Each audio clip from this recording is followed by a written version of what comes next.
దేవుని పరిశుద్ధ నామంలో మీ అందరికీ వందనాలు తెలియపరుస్తున్నానండి. ఈ దినం దేవుని మాటను మనం ధ్యానం చేసుకుందాం. పరిశుద్ధ గ్రంథంలో నుండి కీర్తనలు 22వ సంకీర్తన 4వ వచనం. వారు నీ యందు నమ్మిక ఉంచగా నీవు వారిని రక్షించితివి. హల్లెలూయా. ఒక దినాన పౌలు శీలను పట్టుకొని గ్రామపు చావిడిలోనికి అధికారుల యొద్దకు ఈడ్చుకొని పోయి న్యాయాధిపతుల యొద్దకు వారిని తీసుకొని వచ్చి, ఈ మనుష్యులు యూదులై ఉండి మన పట్టణము గలిబిలి చేయుచున్నారని చెప్పినప్పుడు జనసమూహము వారి మీదికి దొమ్మిగా వచ్చి న్యాయాధిపతులను వారి వస్త్రములు లాగివేసి వారిని బెత్తములతో కొట్టవలెనని ఆజ్ఞాపించగా, వారు చాలా దెబ్బలు పౌలు శీలాని కొట్టి వారిని చెరసాలలో వేసి భద్రముగా కనిపెట్టవలెనని చెరసాల నాయకునికి ఆజ్ఞాపించారు. అటువంటి ఆజ్ఞను పొందినటువంటి చెరసాల అధికారి పౌలు శీలను కాళ్లకు బొండలు వేసి బిగించి వారిని చెరసాలలో బంధించారు. అయితే మధ్యరాత్రి వేళ పౌలు శీల దేవునికి ప్రార్థించుచు కీర్తనలు పాడుచుండగా ఖైదీలు వింటున్నారు. అప్పుడు అకస్మాత్తుగా మహాభూకంపము కలిగి చెరసాల పునాదులు అదిరి వెంటనే తలుపులన్నీ తెరుచుకొని అందరి బంధకములు ఊడెను అని అపోస్తుల కార్యములు 16వ అధ్యాయము 26వ వచనం ద్వారా లేఖనం సెలవిస్తుంది. ఆ సమయంలో చెరసాల నాయకుని జీవితంలో దేవుడు ఒక అద్భుతాన్ని జరిగించారు. అతడు, అయ్యలారా, రక్షణ పొందుటకు నేనేమి చేయవలెనని వారిని అడగగా, అందుకు వారు, ప్రభువైన యేసునందు విశ్వాసముంచుము, అప్పుడు నీవును నీ ఇంటి వారును రక్షణ పొందుదురని చెప్పి అతని ఇంటనున్న వారందరికీ దేవుని వాక్యాన్ని బోధించి, వెంటనే అతడు ఆ వాక్యము ద్వారా పట్టబడిన వాడే అతను ఇంటి వారందరూ బాప్తిస్మము పొందారు.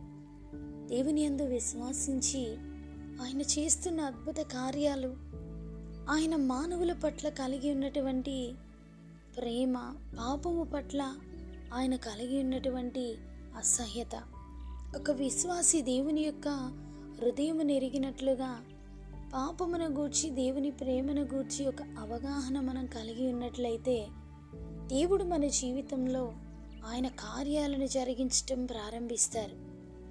ఎప్పుడైతే మధ్యరాత్రి వేళ పౌలు శీలా గారు వారి దేవుణ్ణి ఆరాధిస్తూ మహోన్నతుడైనటువంటి దేవుణ్ణి ఆ శ్రమలోనే, ఆ చెరలోనే, ఆ అనుకూలమైనటువంటి ప్రాంతము కాకపోయినా ప్రతికూలతలో ప్రభువుని స్తుతించుట చూసినటువంటి అధికారి వారి యొక్క ఆరాధనలో జరిగినటువంటి అద్భుతాన్ని ఆయన గమనించి దేవుని వైపుకు తిరగడానికి ఆ రాత్రి వేళ పరిశుద్ధాత్మ దేవుడు అద్భుతాన్ని జరిగించారు. పౌలు శీలా గారు చెప్తున్న వాక్యాన్ని అతని హృదయంలో భద్రం చేసుకోవడానికి, అతను కనులు తెరవడానికి, వాక్యము ద్వారా దేవునిని హత్తుకొనటానికి దేవుడు అధికారి కుటుంబానికి ఇచ్చినటువంటి ధన్యత ఎంతో గొప్పది.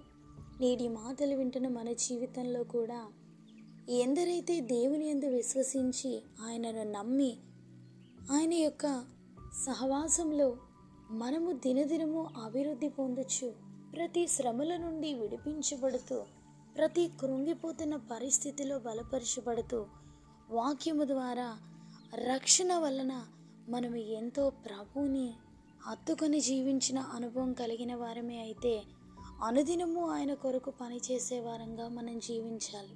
ఇతరులు దేవుని యందు నమ్మిక ఉంచగా వారు రక్షించబడ్డారు అని కీర్తనకారుడు రాస్తున్నారు.